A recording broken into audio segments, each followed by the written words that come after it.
Hace unos meses, una influencer española dijo algo que dividió a todo el país. María Pombo, que tiene millones de seguidores en España, publicó un vídeo en el que se veía al fondo una estantería muy bonita, pero alguien la criticó porque casi no había libros en ella. María respondió diciendo: "No sois mejores personas porque os guste leer". Sus palabras fueron muy polémicas.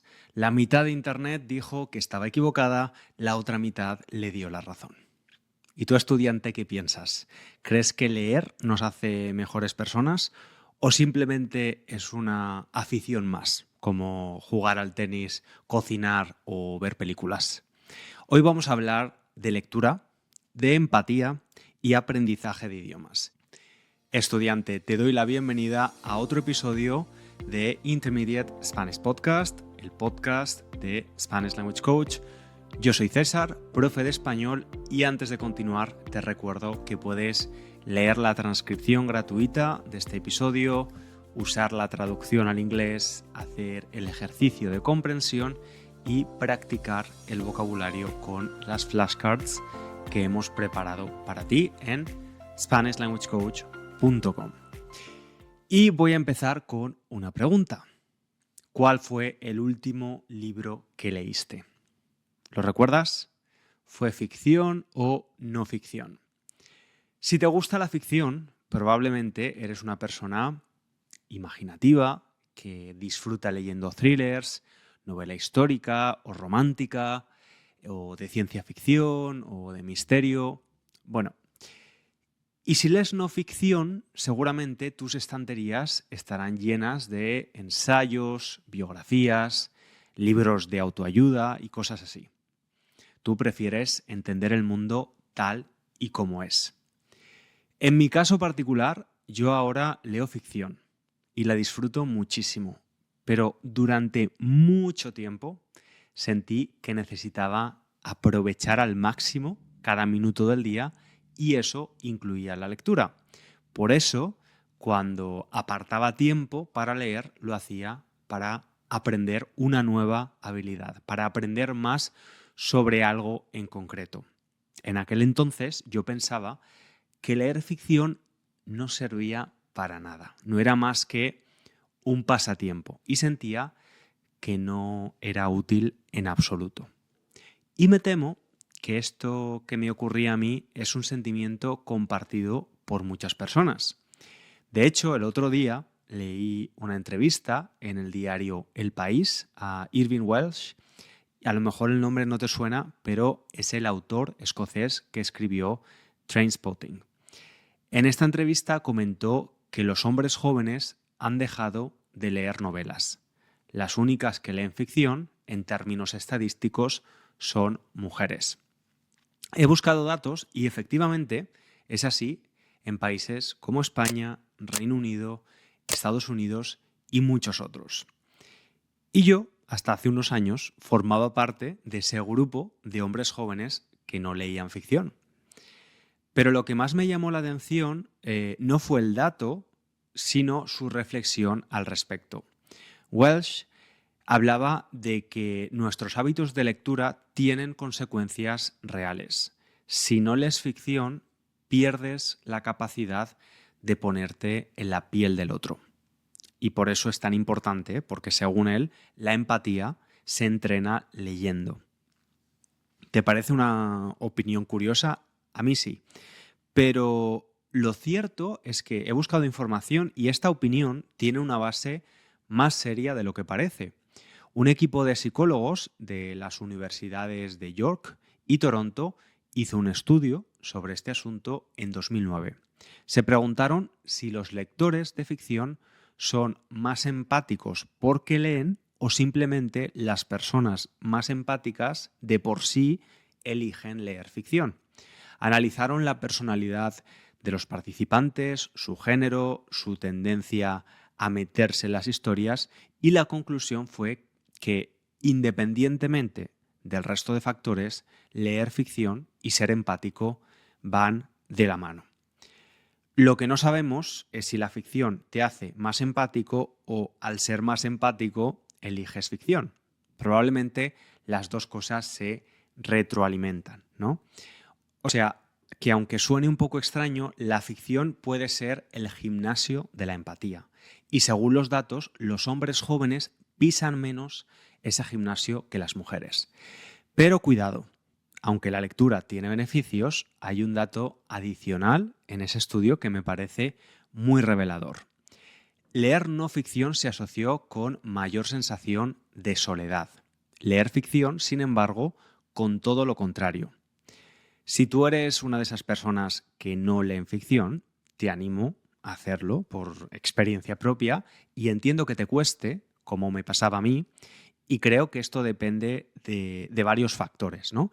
En mi opinión, uno muy relevante es cómo nos han enseñado a relacionarnos con el tiempo y con la utilidad.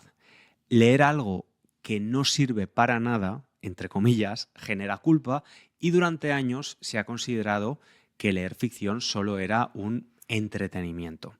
Y además, por la educación que hemos recibido tradicionalmente, es muy común que esto ocurra entre los hombres que históricamente, en muchas culturas, han tenido el rol de ser proveedores y productivos. Pero lo cierto es que esta sensación de culpa no es patrimonio de un género, es común a muchas personas diferentes. Y en mi caso, yo ya no tengo esa necesidad de que todo lo que leo sea útil y tenga un propósito productivo. Conseguí cambiar, ¿no?, mi relación con lo que leía y me gustaría compartir contigo cómo. La culpa es de un libro de ficción, y para mí sí que hubo un antes y un después cuando leí Nubosidad variable de Carmen Martín Gaite. Es una de las grandes escritoras españolas del siglo XX y muy recomendable. Este libro, Nubosidad variable, a priori no tiene mucho que ver con mi realidad. Cuenta la historia de dos mujeres que fueron amigas en la adolescencia y que se reencuentran cuando ya tienen 50 y tantos años. Una ha seguido un camino convencional, se casó, tuvo hijos y su vida es estable. La otra ha vivido de forma más libre, independiente. Y bueno, yo no comparto ni la edad ni muchas de sus vivencias de las protagonistas. Sin embargo, sus conversaciones, la forma en que revisan sus decisiones y la manera de mirar hacia el pasado me resultaron completamente reconocibles. ¿Por qué? Bueno, pues hicieron que me identificara con ellas. Este libro de ficción me permitió aprender cosas de mi vida y de mí mismo a través de sus experiencias vitales. Aunque, como he dicho, sus vidas no tenían nada que ver con la mía. Y de hecho, mientras preparaba este episodio, pensé en algunas de las novelas que más me han gustado en los últimos años y me di cuenta de que no recuerdo todos los detalles de la trama, ni siquiera todos los personajes, pero recuerdo bien cómo me hicieron sentir, ¿no? Es más, llegué a entender mejor ciertos miedos o ciertas inseguridades que yo no había sentido nunca. Te pongo un ejemplo. Imagina que quieres descubrir los mecanismos del duelo, la pérdida de algo o alguien. Pues un libro de no ficción te explica de una manera teórica cómo funcionan las etapas del duelo y probablemente te da consejos para afrontarlo. Un libro de ficción no hace eso, no te lo explica paso a paso, pero sí que te ayuda a entender lo que significa una pérdida cuando te mete dentro de los sentimientos de alguien que está de duelo, que ha perdido a un ser querido, por ejemplo. Va a una capa más profunda. Te hace sentirlo porque tú eres el personaje mientras lees. Y vale, entiendo que te puede parecer un poco exagerado lo que digo, pero es que hay estudios de neurociencia que lo confirman, como uno que realizó en 2013 la Universidad de Emory, Atlanta. El investigador principal se llama Gregory Burns y lo que hicieron él y su equipo fue escanear el cerebro de 21 estudiantes universitarios en reposo, en descanso. Después les pidieron que leyeran fragmentos de una novela Pompeii de Robert Harris durante 9 noches consecutivas. Les volvieron a escanear el cerebro cada mañana después de leer y durante 5 días más tras terminar el libro. Encontraron que la lectura activaba las zonas de la comprensión del lenguaje y esto era predecible, pero es que además de esto descubrieron algo que te va a sorprender. La lectura también activó zonas del cerebro asociadas al movimiento y la sensación física. O sea, que cuando el protagonista del libro corría, las neuronas motoras del lector se activaban parcialmente. Llegaron a la conclusión de que leer una novela puede transportarte al cuerpo del protagonista. Y si lo piensas, lo que hizo este estudio fue respaldar lo que percibimos al leer un libro, ¿no? Una novela no es un conjunto de palabras bien escrito y ya está, sino que tiene un impacto más profundo en nosotros porque amplía, hace más grande la complejidad de tu experiencia mental. Los psicólogos lo llaman riqueza psicológica. Y esta idea de riqueza psicológica implica que ciertas experiencias, como pueden ser los viajes, el arte o la literatura, amplían la complejidad interna de una persona, aunque no produzcan una utilidad inmediata. Y en este punto, la ficción es especialmente relevante. Te permite vivir vidas que no vivirás. El libro que te he comentado me abrió la puerta a otro universo emocional y me ayudó a reconocer experiencias humanas que parecían muy ajenas, muy diferentes a las mías, pero que no lo eran tanto. Y me hizo más comprensivo porque me enseñó a sus personajes por dentro. Y es que meterte en lo que lees, en la historia, en el interior de sus personajes, te ayuda a interpretar los sentimientos y las motivaciones de personas con diferentes realidades, porque cuando lees una novela estás haciendo exactamente eso. Estás intentando entender una realidad que no es la tuya. ¿Cómo será la vida de un anciano japonés? ¿Qué sentirá una adolescente iraní? ¿En qué pensará una persona que vive completamente sola en un pequeño pueblo de España? ¿No?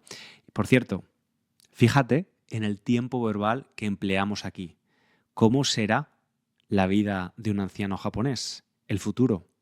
Cuando intentamos imaginar cómo es la vida de otra persona, solemos usar el futuro, pero no para hablar del futuro, sino para expresar duda, posibilidad o imaginación. Cuando digo, ¿qué sentirá una adolescente iraní? Me pregunto qué siente ahora mismo, no dentro de 10 años. Es una forma muy habitual de expresar curiosidad sobre algo que desconocemos, ¿no? Por ejemplo, no contesta el teléfono. ¿Dónde estará? Han llamado a la puerta. ¿Quién será? Parece preocupado. ¿Qué le pasará? ¿No? Y si te das cuenta, eso es exactamente lo que hacemos cuando leemos ficción. Intentamos imaginar constantemente qué piensan, qué sienten y qué desean otras personas. Cuando te pones en la piel de otra persona, ganas algo muy rico. Puedes entender otras maneras de vivir. Y no solo eso, te das cuenta de que tus emociones negativas y tus incomodidades son más comunes de lo que piensas. Si estás escuchando este podcast es porque eres estudiante de español y quiero centrarme en algunos beneficios de la lectura que te interesan especialmente. Ya tenemos claro que el cerebro procesa la lengua escrita de ficción de forma muy realista y que activa varias zonas de tu cerebro. Esa es la razón por la que las palabras y estructuras que lees en un libro de ficción no se almacenan como datos abstractos, sino que van unidas a una experiencia casi física. Son palabras que dejan mucha huella y por eso recuerdas el vocabulario que aprendiste en una novela mucho mejor que en una lista, ¿no? También se sabe que adquirir el vocabulario en contexto tiene mucho más sentido que hacerlo aislado. Pero ¿qué ocurre con el formato? ¿Por qué leer en formato largo es provechoso? Bueno, si lo piensas, en nuestro día a día gran parte de nuestro lenguaje está muy simplificado. Empleamos frases cortas y sencillas y además consumimos contenido rápido que cabe en un reel o en un vídeo de TikTok. Sin embargo, leer libros nos expone a un lenguaje más complejo. Tenemos que leer oraciones largas, descripciones de varios párrafos, estructuras más complicadas llenas de matices y con un vocabulario más rico. Además, si lo que leemos es ficción, nos estamos exponiendo a palabras relacionadas con el pensamiento abstracto o con las emociones y a diferentes registros de la lengua. En una novela hay varias voces, ¿no? Suele haber un narrador, diálogos entre los personajes y sus propios pensamientos. Y esto hace que en 100 páginas te expongas a más variedad y registros lingüísticos que en meses de conversación cotidiana. Y no solo eso, es que la lectura te ofrece algo interesante como aprendiente de español. Tienes el control absoluto. ¿Quieres leer más lento? Puedes hacerlo. ¿Necesitas releer un párrafo varias veces? No hay problema. Tienes el control total. Puedes subrayar, resumir. Es aprendizaje a tu ritmo real. Y una cosa interesante es que la lectura tiene un efecto acumulativo. Cuanto más lees, más fácil se vuelve leer y aprender vocabulario nuevo. Eso hace que la lectura habitual ayude a que dejemos de traducir todo mentalmente. ¿Y por qué? Pues porque el cerebro empieza a asociar directamente palabras con emociones, ideas e imágenes sin pasar por la traducción. Y además, cada vez te será más fácil inferir, adivinar el significado de palabras que no conoces. Pero es que los beneficios de la lectura van más allá de la adquisición de un idioma. ¿Sabías, por ejemplo, que leer puede reducir el estrés? Se debe a que la lectura sostenida, es decir, de textos largos, hace que fijemos nuestra atención y nos concentremos mejor. Y al fin y al cabo, cuando leemos un libro, necesitamos recordar los personajes, seguir el hilo de la historia y mantener la atención durante mucho tiempo. Es casi lo contrario, ¿no?, al bombardeo rápido de estímulos de las redes sociales. Y además, la lectura parece proteger parcialmente frente al deterioro cognitivo. Hay un concepto que es la reserva cognitiva. Y cuando realizamos actividades intelectualmente exigentes, estamos ayudando a nuestro cerebro a mantener conexiones neuronales más saludables. Por eso, la lectura podría relacionarse con un deterioro cognitivo más lento. Incluso hay quienes dicen que se puede correlacionar con la longevidad. Algunos estudios muestran que las personas que leen libros regularmente parecían vivir más años de media. Pero aquí sí que hay que ser cautos porque pueden influir cosas como el nivel educativo, el estilo de vida o los hábitos asociados. Bueno, todo lo que hemos visto hoy nos hace entender por qué la lectura es tan beneficiosa, especialmente la lectura de ficción, ya que el cerebro la procesa como una experiencia casi real y por eso es una de las herramientas más poderosas que tienes también para mejorar tu español. Y es probable que ahora te estés preguntando qué leer en español. Pues esto va a depender de tus gustos, tu nivel de español, el tiempo que puedes dedicar, pero lo que sí que es imprescindible en cualquier caso es que disfrutes de lo que lees. El lingüista Krashen lo explicó muy bien en los años 80. Para adquirir una lengua necesitas input comprensible. Necesitas entender casi todo, pero no todo. ¿Por qué? Si entiendes el 100%, no adquieres nada nuevo. Pero si entiendes el 20%, te bloqueas. Y según él, el punto óptimo está entre el 80 y el 90%. Así que si ahora mismo no puedes leer una novela en español sin perderte, empieza por lecturas graduadas y sé que si eres un gran lector en tu lengua vas a sentir que esto es como un fracaso, pero confía en mí, no lo es parte del proceso y cuando avances prueba con libros que ya conoces en tu idioma, ¿no? Así tu cerebro no necesita fijarse en el argumento, en la historia, puede fijarse más en la lengua. Y si eres constante, llegará el momento en que leerás en español desde cero. Y una última cosa, no leas lo que no te gusta en tu propio idioma. Si García Márquez no te seduce en inglés, no te va a seducir en español. Busca lo que te engancha de verdad, ¿no? Y ahora vuelvo a la pregunta con la que empezamos.